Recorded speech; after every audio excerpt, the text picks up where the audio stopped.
Você está ouvindo o Customer Lovers.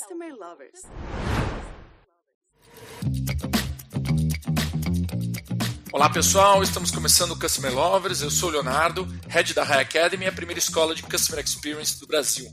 E eu sou o Diego Aquino, da High Platform.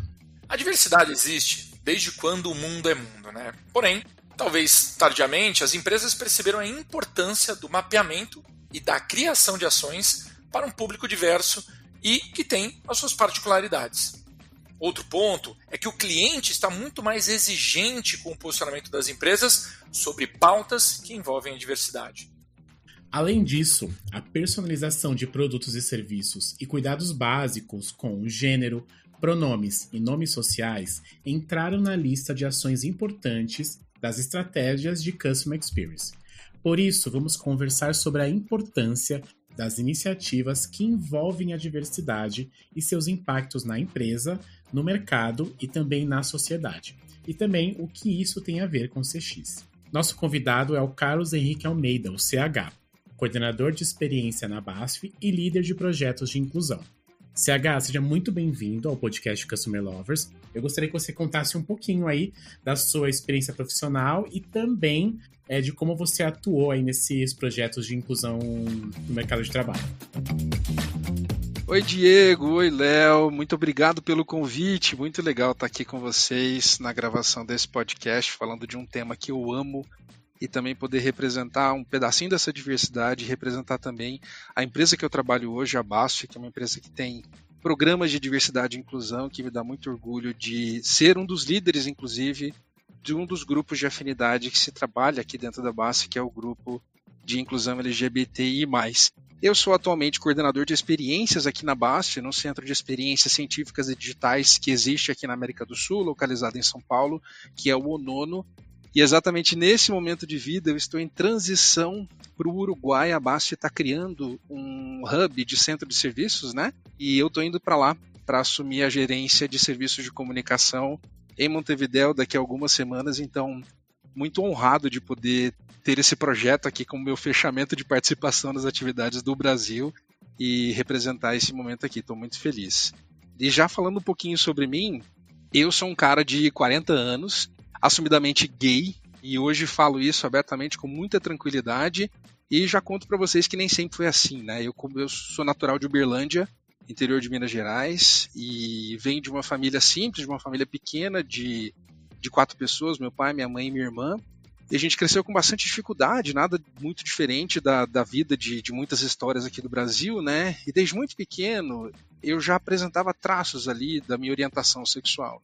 Mas olha 40 anos atrás, né, como as coisas eram diferentes. Então, eu vivi uma infância de muito bullying, né, do que a gente chama hoje de bullying, mas de sofrer muito na escola, de exclusão, de discriminação, seja nos esportes, seja onde fosse, né. Então, eu cresci um adolescente que precisou aprender e se impor e conquistar o seu espaço, né. E eu fui sentindo isso um pouco mais tarde, depois na faculdade, depois em ambiente de trabalho.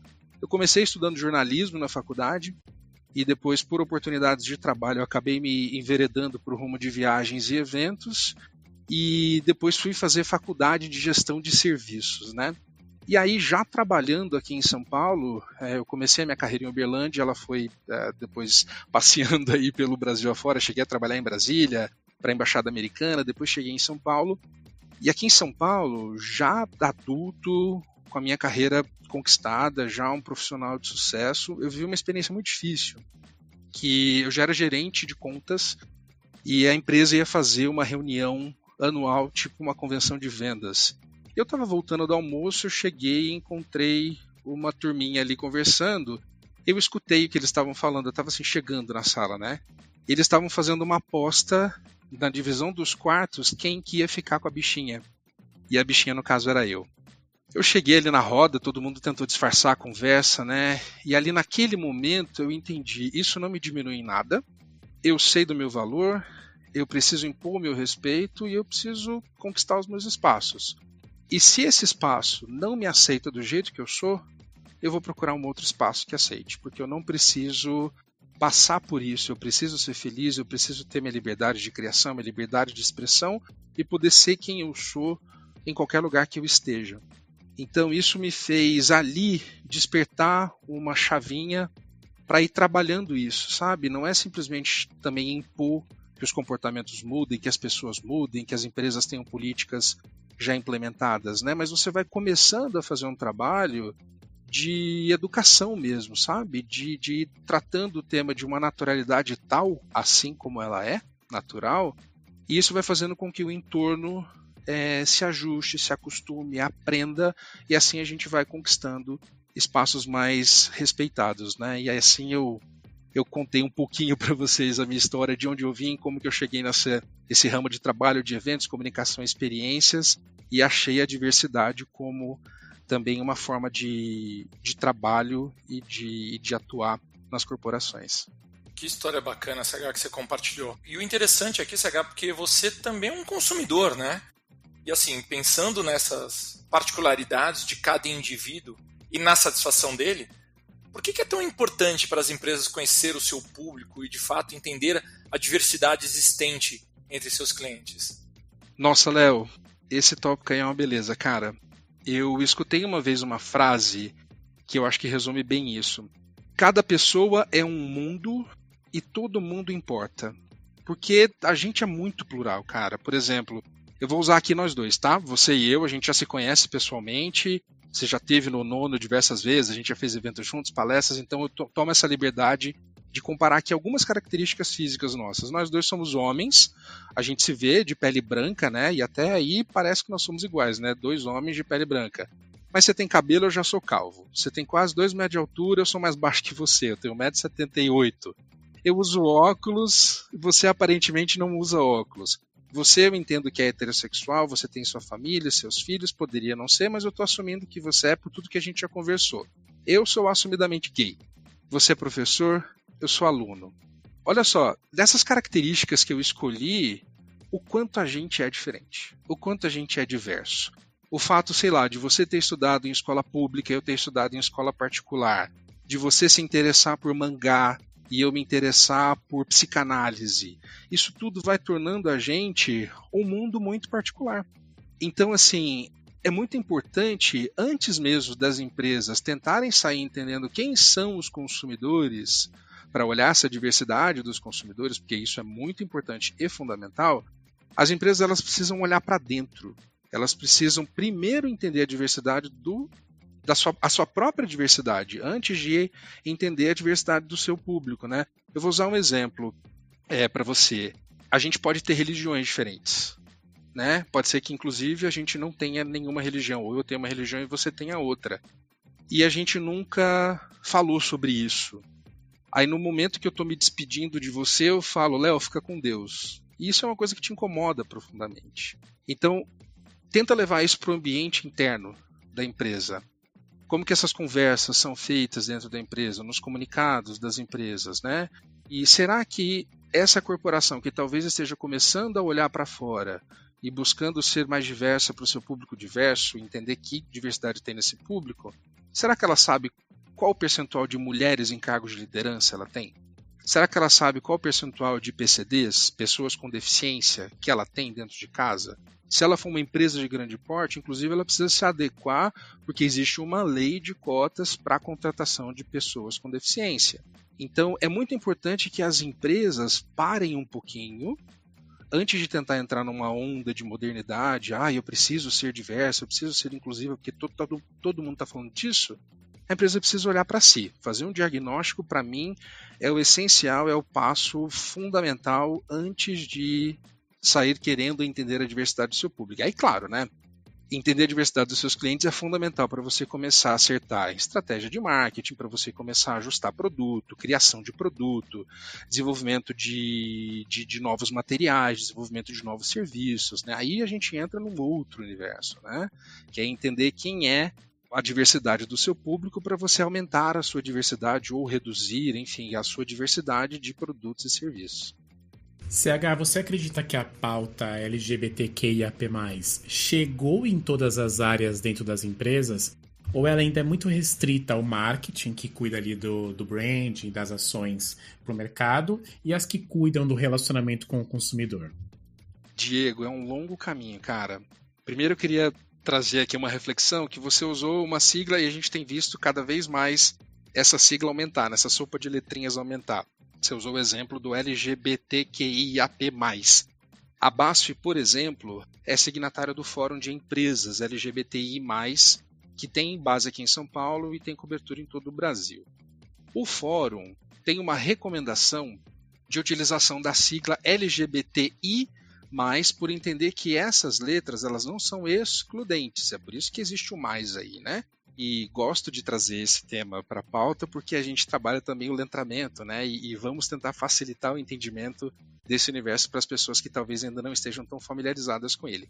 Então, a BASF usa o LGBTI+, por recomendação do fórum, porque assim essas letrinhas elas representam aí a principal diversidade de orientação sexual e de gênero e as diversidades biológicas, né? O L está trazendo a representatividade das lésbicas, o G dos gays, B dos bissexuais, T de pessoas trans e travestis, o I das pessoas intersexo, que antes a gente escutava aquele termo hermafrodita lá no passado, e que hoje ele já foi corrigido, o termo correto é intersexo. E o mais vem para abraçar todas essas outras diversidades, que às vezes são expressão de gênero, não binários, né? Então, até numa tentativa de facilitar um pouco a compreensão dessa sigla, a gente usa o LGBTI+. E respondendo a sua pergunta, né? Eu falo com muita gente de outras empresas também. E eu falo também de um lugar de consumidor, né? Eu te digo que na sociedade que a gente vive hoje, a empresa que só aparenta ser diversa, em algumas datas específicas principalmente, seja no Dia das Mães, ou seja no mês do orgulho LGBT, né? E no fim das contas a empresa não sustenta isso, hoje ela é praticamente cancelada pela sociedade. O jovem de hoje, principalmente, a gente observa muito isso na sociedade, comportamento de redes sociais e tal, os jovens têm cada vez mais cobrado esses valores das marcas. E é muito massa a gente observar esse movimento de quantas marcas têm se destacado por reforçar o seu propósito, né? Então, por assim dizer, né? O pinkwashing, usando o exemplo LGBT. O pinkwashing é o termo em inglês que se refere às empresas que são diversas no mês do orgulho. Então elas têm campanha, elas botam arco-íris na logo, elas às vezes patrocinam, sei lá, a parada em São Paulo, patrocinam um evento. Virou julho, você nunca mais fala no assunto, aí de repente você vai ver as políticas de contratação da empresa. Não tem nenhuma vaga afirmativa para pessoas trans, não tem nenhum programa de desenvolvimento de liderança de pessoas LGBTI+. Essa empresa, às vezes, ela tem uma natureza muito machista, estrutural. Então, assim, os consumidores estão muito atentos a isso, né? Outro exemplo é o greenwashing, que diz respeito ao termo das pessoas que aparentam ser sustentáveis, mas que na realidade elas não são sustentáveis aqui na pauta das políticas de reciclagem de lixo, né, de impacto no meio ambiente, né? Então, para mim, é importantíssimo que isso seja avaliado como um valor. Isso tem que fazer parte do propósito da empresa e não simplesmente de uma estratégia de marketing para aparentar alguma coisa, né? Então, assim, para mim, o lance de reforçar é que antes de uma empresa sair publicando ações de diversidade para fora, ela tem que fazer um diagnóstico interno e começar essas mudanças estruturais. Essa questão que você levantou sobre o uso do termo, né, pelas empresas de mantê-lo simples, é importante, né, para o fácil entendimento e reconhecimento do público, né, que talvez não tenha muito contato com a temática. E é uma responsabilidade que as empresas têm, né, esse poder de potencializar o debate. Mas vamos lá, voltando à questão de dentro das empresas, um olhar dentro das empresas com relação ao consumidor, né? Qual a importância de todas as áreas da empresa estarem de fato envolvidas em pautas de diversidades, tanto para o negócio quanto para a sociedade? Léo, é aí que está a beleza da inclusão, cara, porque não é só uma empresa preparar os colaboradores que já existem ali para receber um colega PCD cego, por exemplo. É sempre uma via de sentido duplo, sabe? Porque é reconhecer a diversidade que já existe, e isso é um valor imensurável. Você reconhecer aquelas pessoas que já estão ali com você, 10, 20 anos de casa, 6 meses que seja, né? Mas você conhecer e reconhecer aquela diversidade que já existe e abraçar a diversidade que está chegando. Vou usar um exemplo aqui bem extremo, tá? Vou pegar um exemplo extremo. Veja como é sensível. Pode ser que uma empresa que não entende direito, não fez esse diagnóstico e não sabe do seu quadro de funcionários, que tem ali a sua maioria judeus e budistas. Tá? Eu estou usando a religião aqui como um exemplo extremo para tangibilizar esse entendimento. Então ela nunca fez um diagnóstico e ela tem ali maioria de judeus e budistas no seu quadro de funcionários. E o marketing decide todo ano fazer só uma campanha interna de Natal cristão, uma data cristã, que judeus e budistas comemoram ali da sua forma, judeus em outras datas, né? O Natal, o Hanukkah, o Ano Novo, enfim. Ou talvez assim, uma empresa que nunca falou de diversidade em profundidade decide do nada implementar um programa de contratação de pessoas trans. Você não conhece as suas pessoas, né?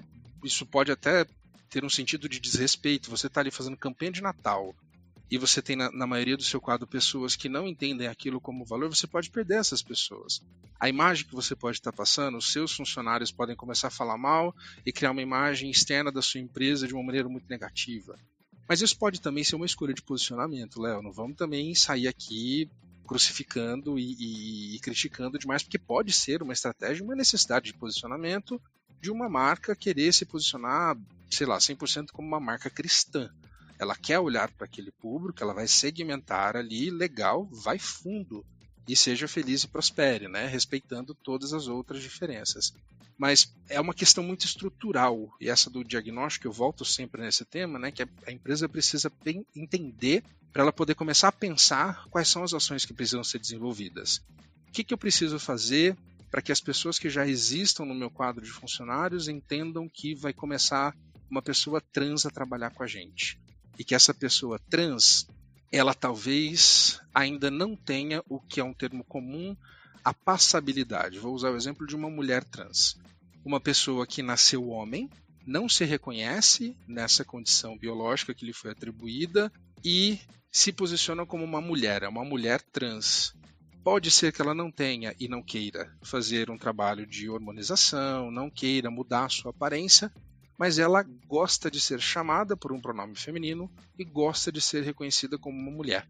Se você não prepara as suas pessoas para dizer que a Manuela, que quando a gente olha fisicamente para a Manuela, ela tem uma figura masculina, gosta de ser chamada de Manuela, se você não toma cuidado em garantir que o crachá da Manuela esteja com o nome feminino dela, isso pode causar um problema ali de relacionamento logo no começo, e aí você tem esse atrito e automaticamente você já excluiu.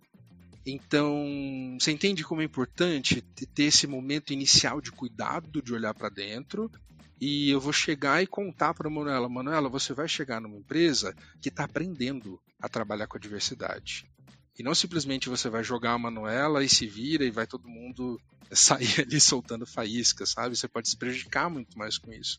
Então é muito estrutural essa questão, Léo.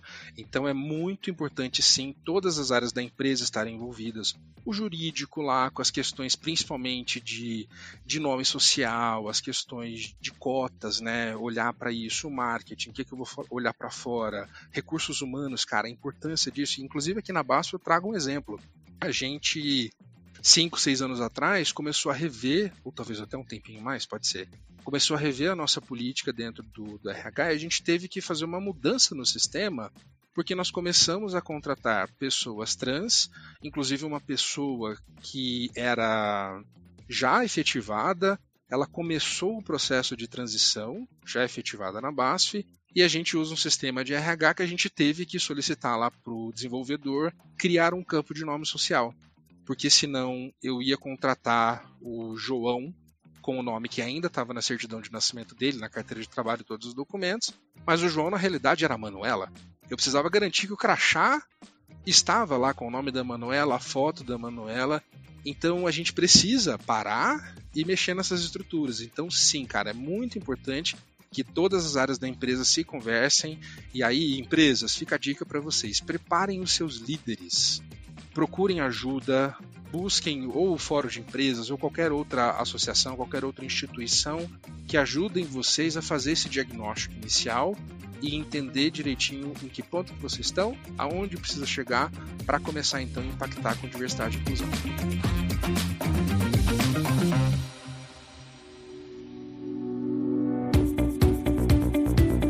CH, quais são os principais desafios que as empresas enfrentam para entender a diversidade do seu público, dos seus clientes e colocar ações práticas que realmente beneficiem essas pessoas? Diego, eu arrisco dizer que, na real, o desafio está em querer parecer ser mais do que se é. Vamos pegar um exemplo aqui. Vou pegar o exemplo de um e-commerce, tá? Vamos pegar aí um marketplace de vestuário. Uma fast fashion de vestuário. Vai ter ali, normalmente, né? Tem ali no seu catálogo roupas masculinas e femininas. Eu entrei ali no site, eu vou ali em cima no menu, tenho ali masculino, feminino. Até aí, cara, tudo bem pela perspectiva do que eu vou desenhar aqui para vocês agora, porque hoje a indústria ainda opera na sua maioria assim, então ela tá ali seguindo um padrão que sempre foi. Aí, vamos pegar nosso exemplo aqui, nossa persona é uma pessoa não binária, tá? Ela acessa esse site, ela vai ali sozinha, na segurança da relação dela sozinha com o computador, com o celular, ela vai escolher a seção que ela vai fuçar a roupa ali e ela vai comprar a roupa que ela quiser. Pode ser que seja eu, CH, não binário, vou entrar ali na seção feminina e comprar uma saia porque eu gosto de usar saia. Ou seja, causou um incômodo, mas ela se virou ali porque ela estava num momento de segurança pessoal em relação dela ali só com o computador. Mas pode ser que você tenha, ainda nesse exemplo da pessoa não binária, que ela vai entrar no site dessa fast fashion e ela vai encontrar lá masculino, feminino. Ela fala assim, eu não pertenço a esse universo, eu não quero comprar nessa loja. Você já perdeu esse consumidor. E olha como uma coisa muito simples. Isso pode acontecer também se a pessoa navegou no site, encontrou o que ela queria ali, aí na hora dela ir lá no carrinho efetuar a compra, ela tem que preencher um cadastro. Ou ela preencheu esse cadastro antes, ou ela vai preencher esse cadastro depois, né? Aí ela vai preencher, botou lá o nome dela, ela até bota o nome social. Coloca o número do RG, aí de repente tem lá, sexo. E a maioria dos formulários hoje em dia ainda tá assim, né? Sexo masculino, feminino. De novo, essa pessoa, ela pode se incomodar muito e abandonar aquela compra no carrinho. Ou se ela começou a preencher o cadastro ali no início da experiência dela, pode ser que ela nem continue nessa experiência, né? Você está perdendo estes potenciais consumidores sem perceber. E por uma coisa muito simples, que é chegar lá no seu desenvolvedor do website e falar, vamos colocar agora opção gênero, vamos trocar sexo por gênero, coloca aí masculino, feminino, outro, prefiro não dizer. Isso inclusive vai criar para você, para sua base de dados, um novo retrato da diversidade desses consumidores que estão acessando a sua plataforma. E aí, já respondendo aquela pergunta do Léo lá de trás, de olhar para as estratégias e como as empresas definem suas estratégias para o seu público, né, entendendo a diversidade do seu público, nesse momento aí você começa já a diagnosticar quem é o consumidor de fato, quem é a consumidora, quem é este potencial consumidor que está navegando e comprando os nossos produtos, né? E assim, vejam que ação simples, que é mudar um formulário de cadastro, e você já está dando um movimento, já está realizando um movimento gigante em prol da inclusão. Outra coisa também que é muito legal comentar, a linguagem inclusiva, né? Muito se discute aí na língua portuguesa, principalmente, esse gênero neutro que se está criando, e vale a gente lembrar que a língua é um instrumento vivo, né? E que ela vai se modernizando ao longo da evolução das sociedades. Eu não vou nem entrar neste mérito, mas eu vou entrar num mérito muito mais simples de resolver do que tentar abraçar o TODES ou qualquer nova nomenclatura. A língua portuguesa ela é tão rica que ela permite que a gente encontre termos que são agênero, termos que são neutros de gênero, né? Então, se você fala, deixa eu buscar um exemplo aqui, se você fala cliente sem colocar o artigo, os clientes, você tem já soluções. Você, ao invés de colocar bem-vindo ao nosso website, porque a nossa língua portuguesa ela tem ali uma normativa de que rege o plural pelo gênero masculino, né? Se você muda para boas-vindas ao nosso website, você já resolveu essa questão. Aí, ao invés de você falar assim, aqui o cliente sempre tem razão. Peguei um jargão aí péssimo de exemplo, mas eu só quero usar aí a questão do uso do artigo. Se você coloca simplesmente cliente aqui é prioridade, pronto. Porque é o cliente, a cliente, é cliente não binário. Então acho que vale sempre um exercício massa aí de desafiar os times de comunicação, de marketing. O que a gente consegue usar de recursos da nossa linguagem para incluir cada vez mais? Né? Eu faço um esforço tremendo aqui continuamente, agora abraçando esse desafio aqui da comunicação, de seguir isso e respeitando, porque assim a gente alcança mais. A gente respeita mais as pessoas, levando a comunicação para elas da maneira como elas gostam de ser tratadas. CH, ações como inserir, utilizar nome social, personalização de serviços e produtos são iniciativas básicas, certo? Mas o que mais pode ser feito para que a empresa esteja alinhada com o perfil dos seus clientes e ofereça uma experiência em que eles se sintam pertencentes e cuidados?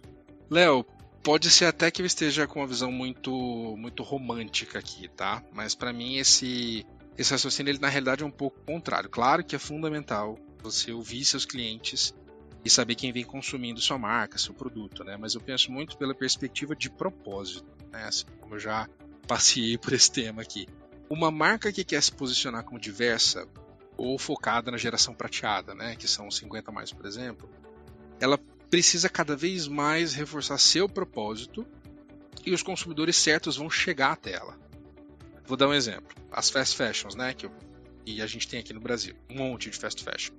Eu sou um cara gordo. Eu sou obeso e eu sempre sofri para comprar roupa nessas lojas de shopping, de rede, né? Porque, sei lá, o G ou o GG que tem ali nas prateleiras, eles não cabem em mim. Tem camiseta que eu experimento que eu falo, isso aqui não é um GG nunca, nem aqui nem na China, né? E quanto tempo demorou para que algumas dessas marcas começassem a ter uma seção plus size? Eu vou um pouquinho além, porque essa questão tem muitas camadas, tá? Por que é necessário ter uma ilha no meio de uma loja só com meia dúzia de opções? Você tem uma loja inteira de gôndolas e araras com um monte de opção de roupas. Aí você tem uma ilhazinha ali com meia dúzia de opções de roupas plus size, tá? O resto da loja tá tudo na mesma arara. Do PLG ou até do PLGG tá tudo ali nas mesmas araras. Mas tem uma ilhazinha ali para que a pessoa gorda se exponha e vá parar lá naquela ilhazinha e todo mundo veja, olha só, tem uma pessoa gorda comprando na seção de pessoa gorda. Se é um cara despachado como eu, leva numa boa, mas você pode ter pessoas que inclusive podem ser super tímidas e não vão conseguir chegar nesse momento ali daquela ilha, né? Aí eu vou um pouquinho mais além ainda. Quando você olha a camiseta básica preta que você achou na tua arara plus size e você compara com a que você tem lá na outra arara dos tamanhos PLG, a plus size custa 75 e a média AP custa 45. Porque sim, isso é uma realidade do mercado. Eu estou usando um exemplo aqui que eu vivi recentemente e inclusive me fez desistir de comprar naquela loja, que eu achei um absurdo. Por uma diferença de tamanho, para um corpo como eu ter que pagar mais caro. Se há uma diferença de usa mais tecido para fazer uma roupa plus size, você não tem a mesma grade, tem que mexer no maquinário para poder costurar, então refaz a sua estratégia de preço, sabe? Olha aí quanto que vai ser ali na sua linha de produção, o impacto para produzir tantas peças plus size ou quantas peças na grade que, sei lá, convencional, e faz um preço único para que isso seja o mesmo preço para todo e qualquer consumidor que for comprar aquela peça. Isso é inclusão. Então você está vendo como tudo é muito sutil, mas que pode causar um trauma na experiência de compra do usuário e nunca mais ele volta na sua loja. Então assim, olha essa estratégia, vê o que você precisa fazer, seja uma estratégia de posicionamento, né? Sei lá, do PLG1, aqui todo mundo cabe. Olha que coisa legal de você usar como um jargão, né? Aqui tem roupa para você do tamanho que for o seu coração. Porque não vamos usar o exemplo do tamanho da pessoa, né? Enfim, tem dicas de marketing aí que podem ser usadas e vamos botar os cérebros pensantes aí. Então eu penso, Léo, respondendo a sua pergunta, que ações como essa vão trazendo as pessoas para a sua marca. O outro caminho também é válido? Claro que é. Conhece a tua audiência e vai ajustando a sua estratégia. Mas a partir do momento que você começa a ter isso como propósito, você começa a ter um diferencial de marca, né? A gente tem marcas aí hoje, por exemplo, no mercado, que se posicionam por ser marcas cruelty-free, que não testam em animais. As pessoas que são veganas vão começar a saber dessa marca, elas vão começar a influenciar outras pessoas veganas e essa marca vai começar a ter destaque. Eu tenho outros amigos que também são plus size. Essas pessoas, minhas amigas plus size, quando elas veem que eu boto uma foto no Instagram falando, galera, essa camisa é incrível, eu tô me sentindo muito bem, tô muito bonito, boto um botãozinho de votação ali, a galera me pergunta que marca é essa. Dá 3 dias eu vejo ela postando que ela comprou o camisão que o CH comprou na loja X e que tá super feliz. Então eu penso que vale muito mais, tem muito mais força a estratégia do propósito de fazer aquilo ser um valor, porque isso é pilar, isso sustenta. Só a estratégia de marketing, para mim, não sustenta. CH, você acredita que o preconceito ainda é o maior desafio para que as marcas olhem para esse público com o devido cuidado que eles merecem? Diego, eu andei lendo umas coisas recentemente que me assustaram, viu? A Stiling recentemente publicou um estudo, agora no mês da parada, em junho, né, de 2022, a parada LGBT, que mostra que 61% das marcas anunciantes temem a reação pública ao incluir pessoas LGBT nas suas publicidades. Um outro número que eu acho importante: ao ignorar as minorias, as marcas perdem oportunidades, pois 87% da população brasileira se identifica com algum segmento que pode ser denominado minoria. Eu, CH, particularmente não gosto muito dessa nomenclatura de minoria, mas está valendo para entender o estudo, né? Então, assim, só por esses dois números que eu tirei aqui rapidinho desse estudo, mostram que o preconceito sim ainda é uma barreira, mas eu volto na questão do propósito. Onde sua marca quer chegar? Que público ela quer conquistar para ser fiel e atuar na sustentabilidade do seu negócio? Porque de fato não adianta nada mudar sua logo no mês de junho com as cores do arco-íris e o resto do ano não fazer mais nada, sabe? Como, por exemplo, contratar pessoas LGBT ou desenvolver ações de diversidade e inclusão na empresa. E vale sempre lembrar que a diversidade não é só LGBT, né? A gente usou vários exemplos aqui. A gente fala sempre de diversidade racial, a gente fala de diversidade de gênero, a gente fala de diversidade de pessoas com deficiência. O etarismo está cada vez mais sendo uma pauta, né, de cuidar para que você tenha políticas na empresa que combatam o etarismo, de não ser preconceituoso e não contratar pessoas com 50 a mais, enfim. Olhar para todas essas diversidades de pensamento, de religião, porque nenhuma diversidade, seja tom de pele, seja discapacidade física, no caso de uma pessoa com deficiência, quer dizer que existe um limite intelectual daquela pessoa, um limite de capacidade de trabalho daquela pessoa. A gente tem que parar com isso de que a diversidade chega antes da pessoa. A gente tem que olhar quem são as pessoas e depois incluir as diversidades que elas representam. Pessoal, para finalizar esse episódio, eu vou revisitar uma frase que o CH falou aqui durante o nosso papo, dizendo: cada consumidor é um mundo e todo mundo importa. Se as empresas não estiverem atentas a essas questões de diversidade dos consumidores e não estar levando o debate e tomando ações dentro das empresas para conseguirem se conectar com todos, a longo prazo elas vão sofrer e estar fora de fato do mercado. O consumidor empoderado vai tomar a decisão e o concorrente está a um clique de distância, né? Queria agradecer muito esse debate que o CH trouxe aqui para a gente, com a sua visão, expertise e história, né? Deixa aqui os microfones abertos para você, CH, para você passar uma mensagem final para a nossa comunidade.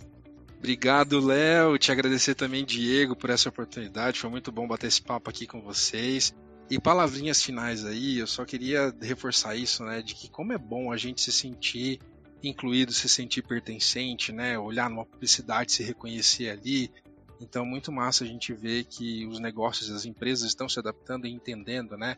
Esse momento todo. E finalizo aqui só com uma provocação, né? Negócio que não inclui automaticamente se exclui. É isso, pessoal, muito obrigado, adorei esse papo, hein? Obrigado, CH, obrigado a todos que ouviram esse episódio do podcast Customer Lovers. Continue acompanhando os nossos próximos assuntos nas plataformas digitais, YouTube e Spotify. Até o próximo episódio.